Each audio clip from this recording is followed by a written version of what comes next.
Enfrentamos con mayor frecuencia e intensidad olas de calor, inundaciones, pérdida de biodiversidad. Soy Cecilia Niesen y estamos en Derechos en Voz Alta, un espacio de Amnistía Internacional para hablar y educar en derechos humanos.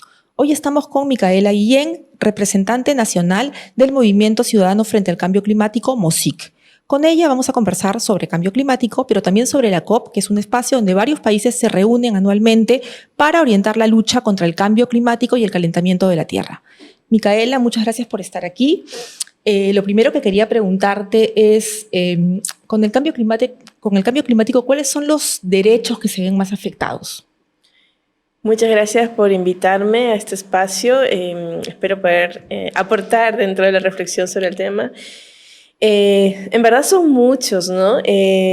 Básicamente, si no hay ambiente saludable, no tenemos ni un derecho, ni a la salud, ni a la vida, se vulneran todos los derechos.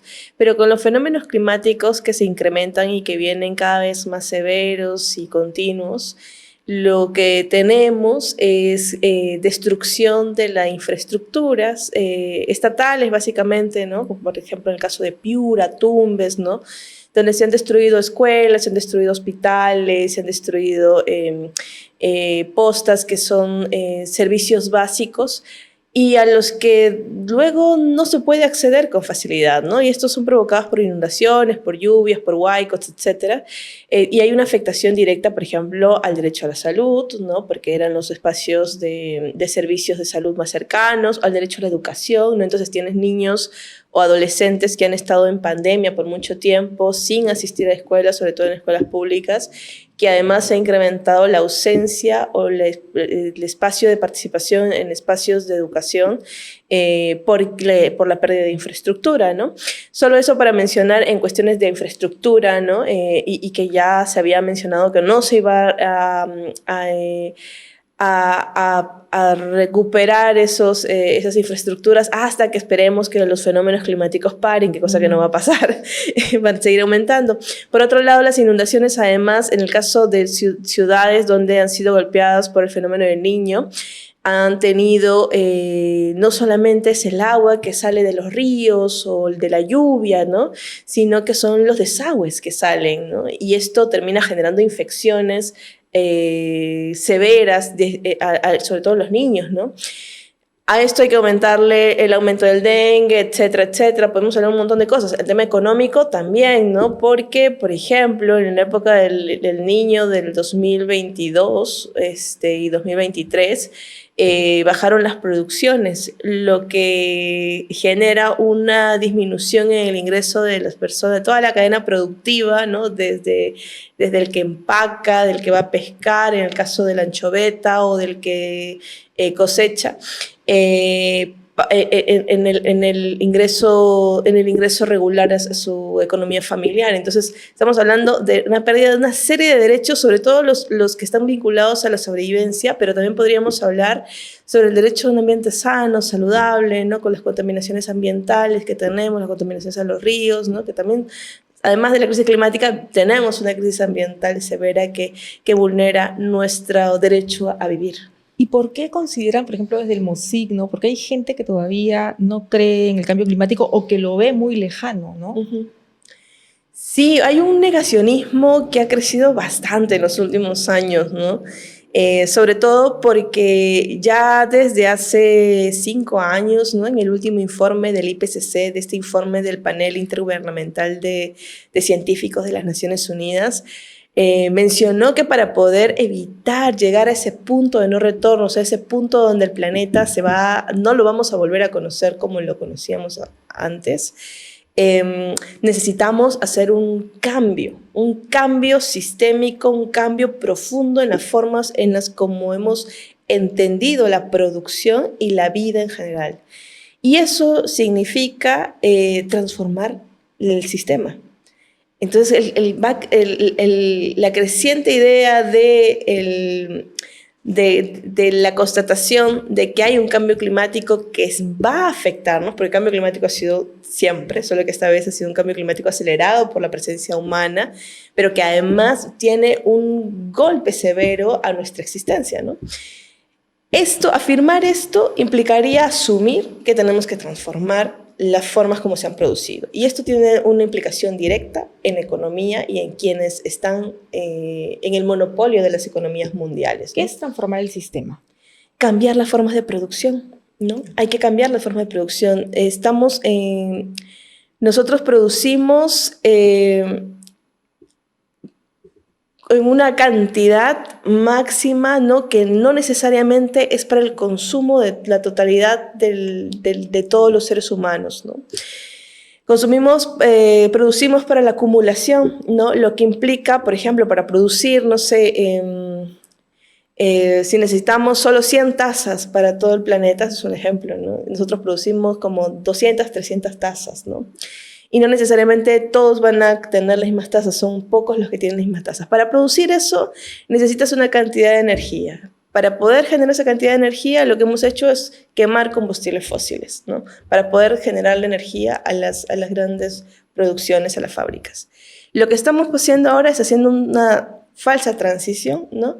Donde se está cambiando ese nivel de consumo de energía de combustible fósil, o sea, de carbón, de petróleo, con paneles solares en la misma cantidad que se necesita. Eso quiere decir que son enormes espacios de paneles solares o servicio eólico, ¿no? O sea, no es solamente cambiar la matriz energética, sino es cambiar la forma de consumo, ¿no? Los niveles de consumo, es un cambio más estructural, ¿no?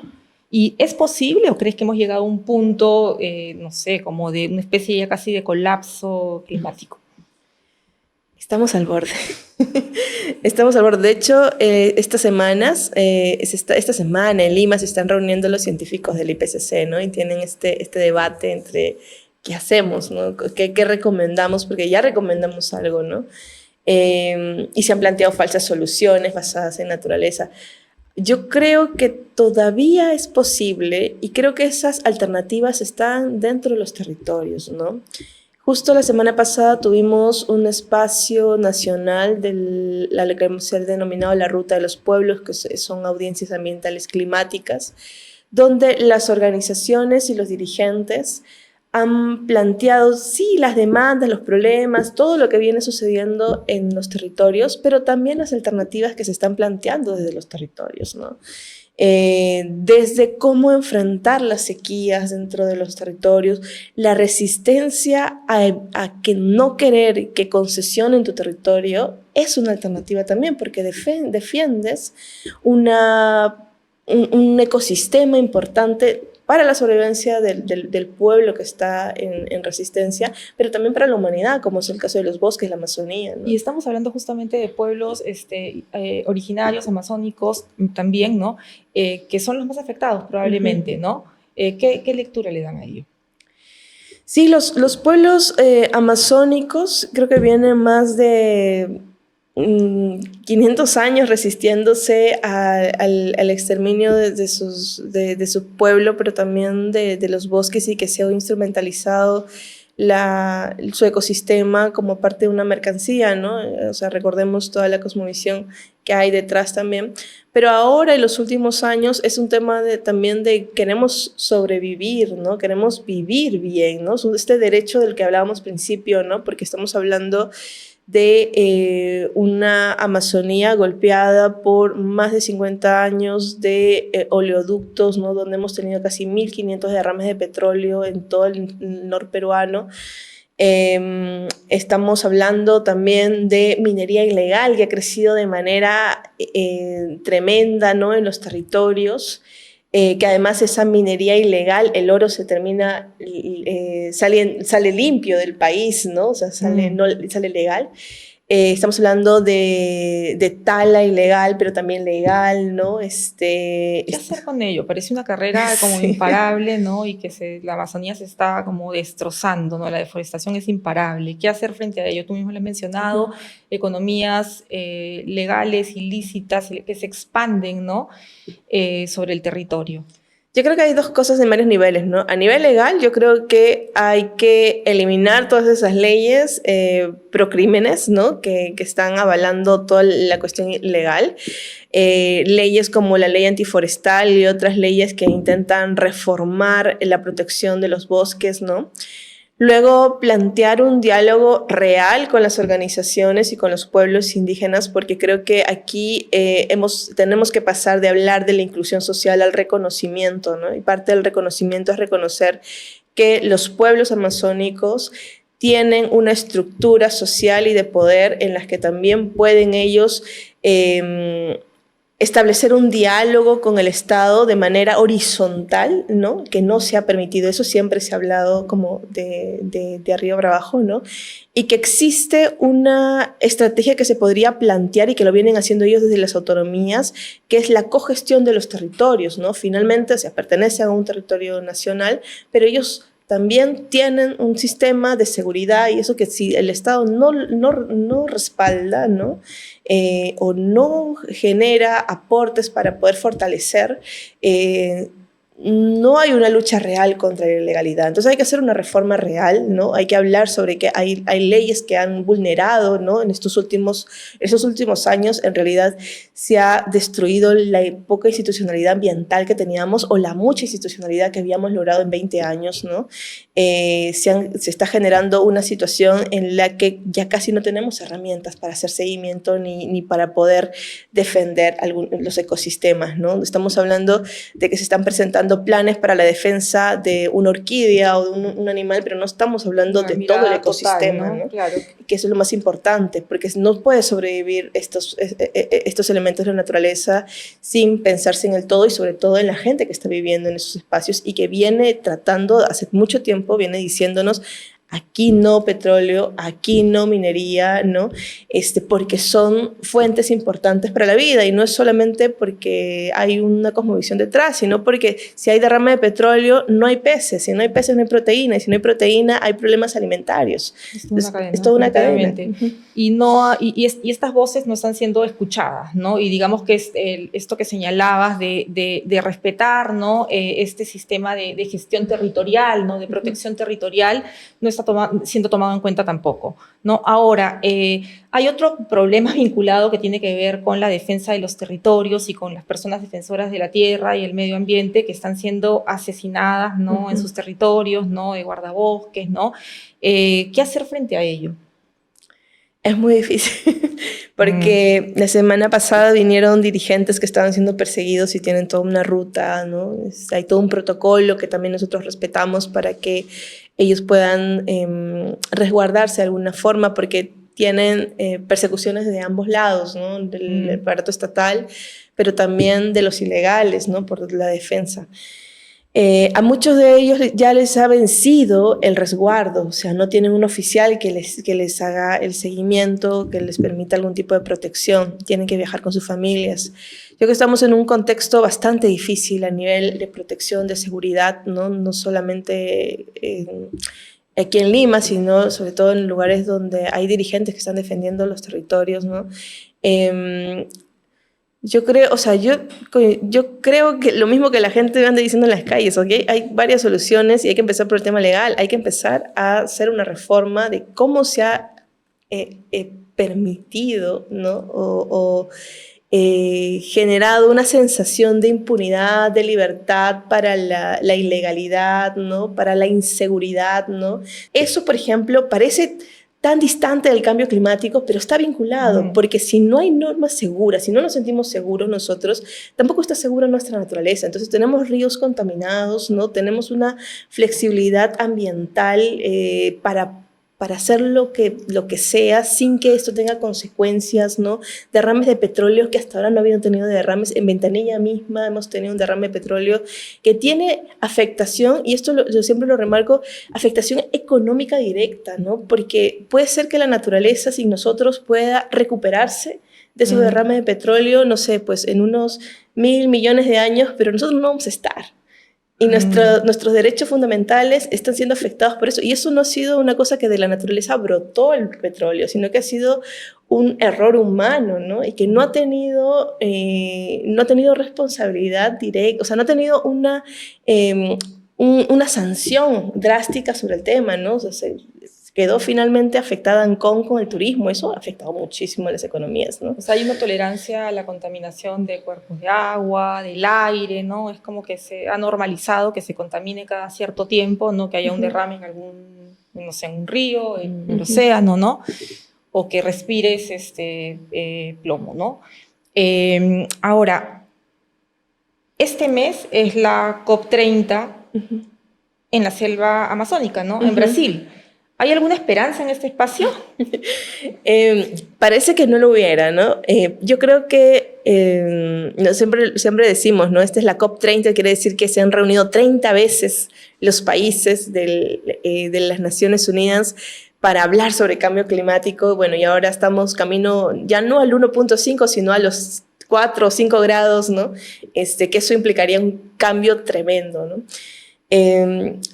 Yo creo que ahorita la principal lucha en la COP30, ¿no? Y de las organizaciones es que se vuelva a hablar de una transición justa, que eso se eliminó en Azerbaiyán, ¿no? El año pasado, como parte de los compromisos. Lo otro, hay un tema que se busca, que es el tema de financiamiento, que los países responsables de la crisis climática, porque aquí hay que hablar de responsabilidades diferenciadas, ¿no? Nosotros como Perú aportamos el 0.05% a las emisiones de gases de efecto invernadero, pero hay otros países que son pues el 20%, 30%, ¿no? Que ellos tienen una responsabilidad histórica y una responsabilidad económica, o sea, hay un tema ahí. Y hay una lucha, además del financiamiento, tenemos que hablar de financiamiento sin deuda. ¿Por qué? Por ejemplo, tenemos situaciones como la que mencioné al principio de afectaciones a temas materiales, de infraestructura. Y para eso necesitamos plata, y no necesariamente sale de nuestro presupuesto nacional, porque a veces no nos alcanza. Entonces, cuando no nos alcanza, a veces se recurre a préstamos, ¿no? Y a veces estos financiamientos se han planteado como deudas, ¿no? Nos prestamos y terminamos endeudándonos. Entonces, el cambio climático termina siendo Sí. Y termina siendo injusto porque nosotros no somos responsables de eso, pero terminamos endeudándonos para poder acceder a un fondo que se supone que es para poder solventar la crisis climática. Y nos endeudamos, y ¿qué quiere decir? Que presionamos más nuestro presupuesto nacional, nuestro PBI, reducimos de algunos lados para poder seguir pagando la deuda, y para poder acceder a ingresos rápidos para pagar esa deuda empezamos a hablar de minería, que es el ingreso más rápido que tenemos, ¿no? Un círculo perverso, digamos. Y esta minería, entonces, para poder abrir al mercado necesitamos flexibilizar las economías. Entonces sí, es bastante perversa la situación en la que estamos en este momento. Se está hablando en este momento en la COP30 desde una posición desde los países del sur global, ¿no? De que necesitamos que se tomen decisiones firmes. Para empezar, ya se ha presentado desde Colombia y Brasil, bueno, desde Colombia, un pedido de que se discuta y esté en uno de los puntos de agenda de las negociaciones el fin de los combustibles fósiles. O sea, no basta con decir disminuyamos, ¿no? Porque es parte de las ambiciones de las NDCs que se han planteado, sino también decir ya no más combustibles fósiles, ya no más carbón, ya no más petróleo. Esto es contrario a lo que se viene hablando desde, sobre todo, Estados Unidos, ¿no? Que vienen con una política bastante amplia sobre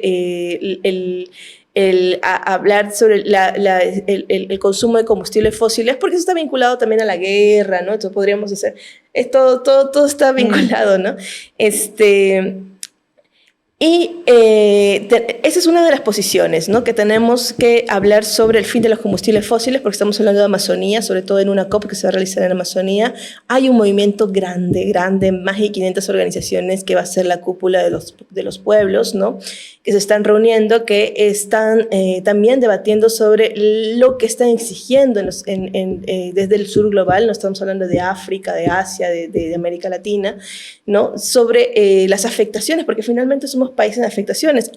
Esta semana ha habido un huracán, el huracán Melissa, ¿no? Que ha golpeado mucho a Haití, a Jamaica, a Cuba, ¿no? Un huracán nunca antes visto, ¿no? Esto no surge de la nada. El calentamiento global va a iniciar estos procesos, y cada vez con mayor frecuencia, ¿no? Ahora, entonces en la COP el financiamiento sería un tema clave. El financiamiento y la transición justa son temas claves. Ya, y ahora, la posición de los pueblos originarios, de la sociedad civil peruana, ¿cómo es canalizada en este espacio? El espacio de la COP se divide en dos espacios, ¿no? Uno es el espacio de los negociadores, donde van las delegaciones oficiales, donde están los países. En nuestro caso, la delegación de negociadores está compuesta por la Oficina de Cambio Climático del MINAN y Relaciones Exteriores, que, bueno, Relaciones Exteriores es básicamente la que hace todas las negociaciones, la que presenta las posiciones. Y por otro lado están los observadores, que es sociedad civil, ¿no? Donde también hay un diálogo y es posible que sociedad civil pueda llamar a reuniones bilaterales a algunos países, sobre todo, ¿no? Para poder plantearles la posición o solicitar puedan incluir alguna posición que vincule al pedido de sociedad civil. Hay todo un proceso de espacio de participación de un lado para el otro, ¿no? En nuestro caso de Perú, además, están participando de parte de sociedad civil varias organizaciones, ¿no? En este caso, por ser Brasil, es la gran oportunidad. Recordemos que hace más de 10 años, ¿no? Después de la COP en Lima, no ha habido otra COP en América Latina, ¿no? Iba a haber uno en Chile, pero por el estallido social se pasó a España, ¿no? Entonces está siendo esta como la COP de América Latina, ¿no? El momento en el que podemos poner en la mesa también nuestras discusiones.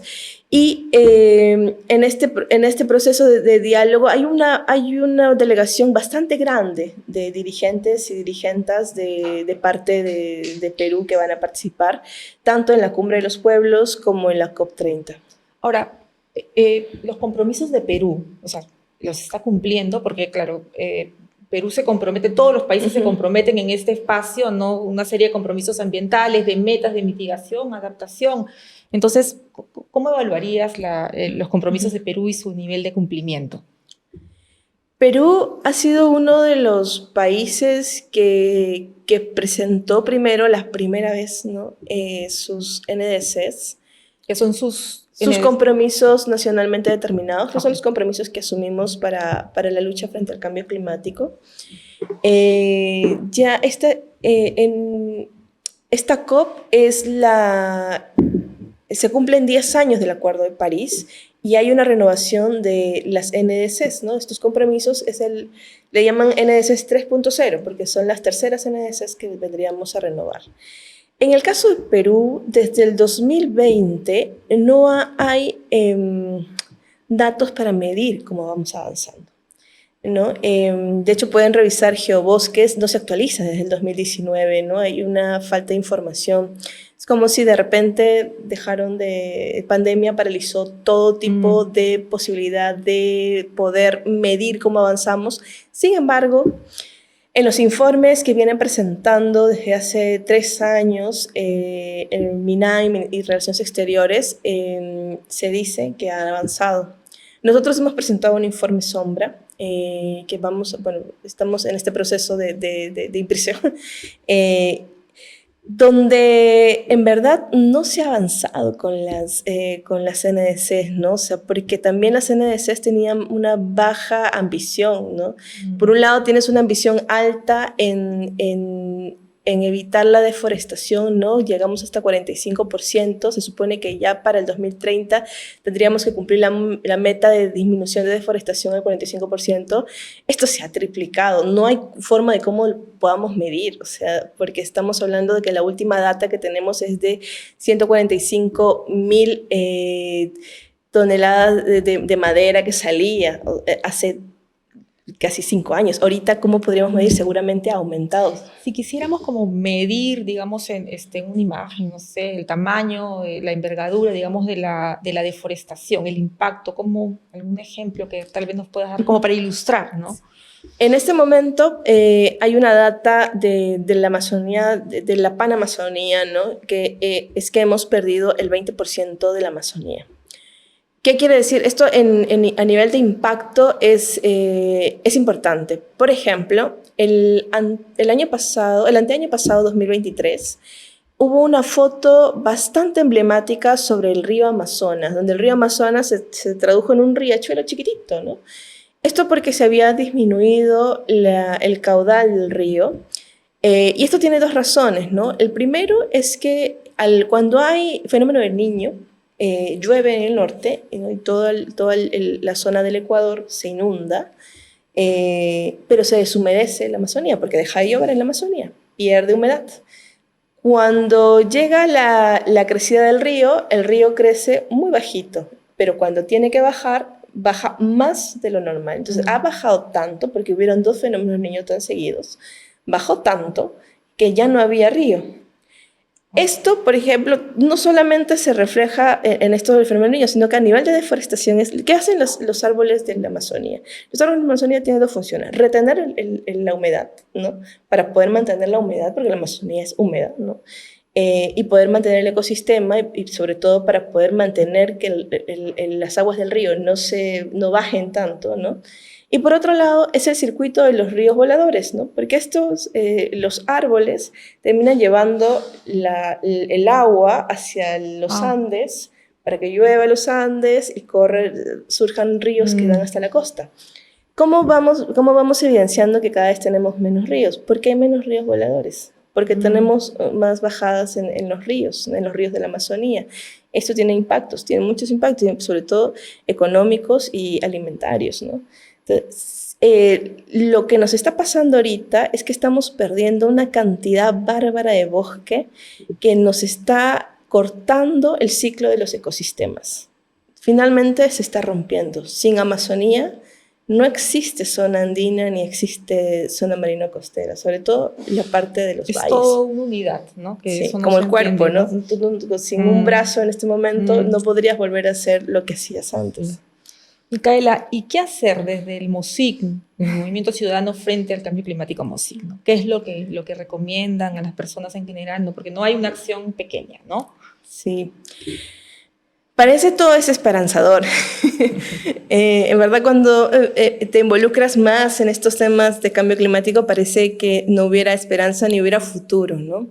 Sin embargo, creo que las acciones que venimos haciendo desde los diferentes espacios para hablar de la naturaleza, de la madre tierra, de la casa común, de la Pachamama, etcétera, etcétera, como esta vuelta a nosotros como conciencia de que somos parte de la naturaleza. La naturaleza puede vivir sin nosotros, pero nosotros no podemos vivir sin ella.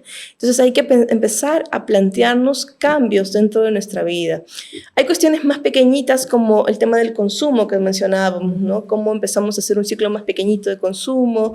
Tanto puede ser, no sé, como cuestiones más materiales, de uso diario, como alimentaciones, ¿no? Empezar a favorecer la agroecología, como también empezar a ver, nosotros tenemos una estrategia nacional de cambio climático, ¿no? Que hay que hacerle seguimiento, que está en el CEPLAN y todo eso, pero también tenemos estrategias regionales y provinciales de cambio climático a las que deberíamos estar haciendo vigilancia y que a veces no se implementa. De hecho, en el Perú solamente tenemos 6 planes regionales de cambio climático, ¿no? De las cuales la que está mejor trabajada es la de Cusco. El resto hasta ahora no se ha pronunciado ni tampoco tiene en consideración estas cosas, ¿no? Eso es parte del seguimiento ciudadano y la participación ciudadana también para tenerlos en consideración. Luego hay un tema de elecciones. Nosotros hemos hecho todo este tema de la ruta de los pueblos porque usualmente, bueno, primero porque es un posicionamiento de los territorios hacia la COP, pero también porque el próximo año es un año electoral. Vamos a cambiar todas las autoridades durante todo el año. Y usualmente en las elecciones el tema ambiental y climático nunca está. No aparece, sobre todo el tema de cambio climático aparece una palabra o una línea cuando y le dan importancia, se acabó, ¿no? pero esta vez debería estar, ¿no? Debería estar porque es un tema de vital importancia. ¿Cuál es la posición de nuestros candidatos frente a la lucha frente al cambio climático, ¿no? Si hay algún negacionista dentro de estas listas, simplemente uno debería ya asumir de que esta persona no es idónea y no está parado sobre la realidad tampoco, ¿no? Creo que hay cosas de las que dependemos, no podemos prescindir de estas informaciones, ¿no? Y hay una exigencia de parte de los territorios, sobre todo, de que se considere también las demandas urgentes. Hay sequías en el Perú, hay territorios que no tienen agua, ¿no? Sobre ciudades que no hay agua, como Cajamarca, por ejemplo, y donde se han ampliado las concesiones mineras, ¿no? Hay lugares donde ya no se puede cosechar ni cultivar, hay lugares que están afectados por las inundaciones continuas. Estamos hablando de desplazamientos de la gente también, de migraciones por cambio climático en el Perú. Entonces, estas cosas no pueden quedar invisibles ante el debate político del próximo año. Impactos en el derecho a la salud, ¿no? En el derecho a vivir en un ambiente sano, el derecho a la alimentación, entre otros, ¿no? Tal vez podemos ver, Walter, unos testimonios que tenemos justo de Naomi del Manto, que es una joven en Pucallpa, ¿no? Que está advirtiendo sobre la contaminación de la laguna, ¿no? De repente para que nos comentes un poco las acciones que ellas hacen, ¿no?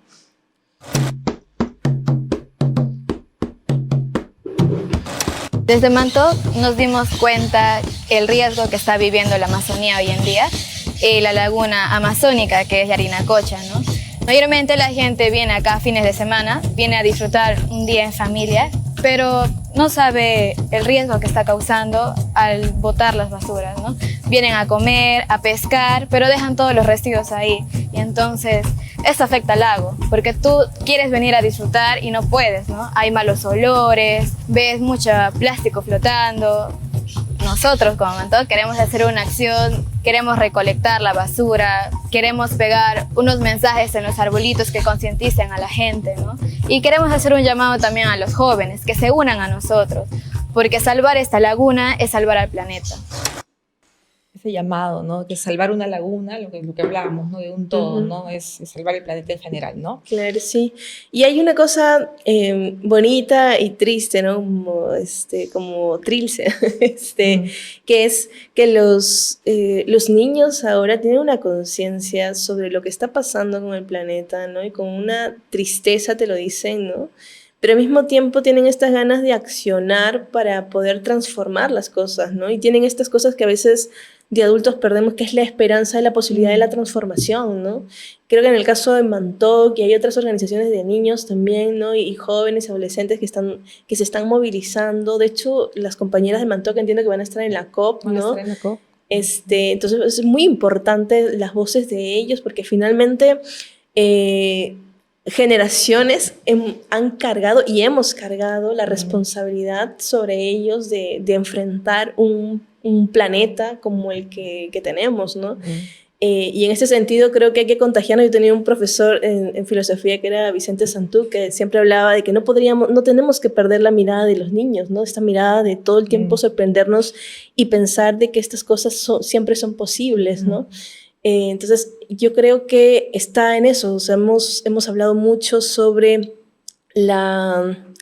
de cómo transformamos en cuestiones más prácticas y pragmáticas, pero no deberíamos abandonar la posibilidad y la idea de que hay esperanza y es posible transformar el planeta en un planeta para todos, ¿no? Donde todos podamos vivir felices y tranquilos, podemos tener el derecho de vivir aquí en este país, ¿no? Ahora pasamos al ping pong con Micaela Guillén. planeta, Júpiter. territorio, Aguajún. biodiversidad, Tucán. Acuerdo de París, Debilidad. agua, Esperanza. bosques, Espíritu. MOSIC. Esperanza.